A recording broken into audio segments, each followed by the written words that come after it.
अगदी शाळेच्या वयामध्ये सुद्धा त्यांनी सावरकरांची असंख्य पुस्तकं वाचलेली होती आणि त्याच्या डोक्यात हे खूळ अगदी लहानपणापासून बसलं होतं की आपण सैन्यामध्ये जायचं.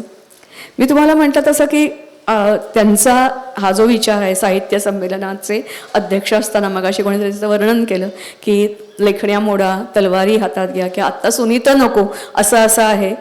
आणि त्याचा प्रत्यय मग आपल्याला कधी आला तर तुम्ही नीट जर विचार केला तर त्यावेळेला सावरकरांना मानणारे, त्याच्यामध्ये मला वाटते एअरफोर्समध्ये जर तुम्ही बघितलात ना, तर भरपूर प्रमाणात कोकणस्थ ब्राह्मण तुम्हाला त्या काळात गेलेले दिसतात.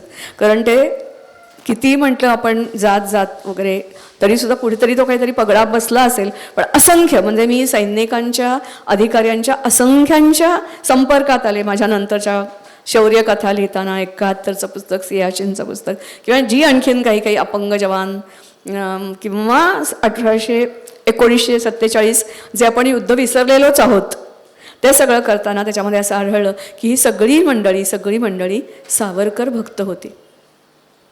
जे कदाचित सावरकर स्मारकात रोज जात नसतील, काही असं नसेल, पण मनात त्यांच्या देवाचं स्थान त्यांनी सावरकरांना दिलेलं होतं.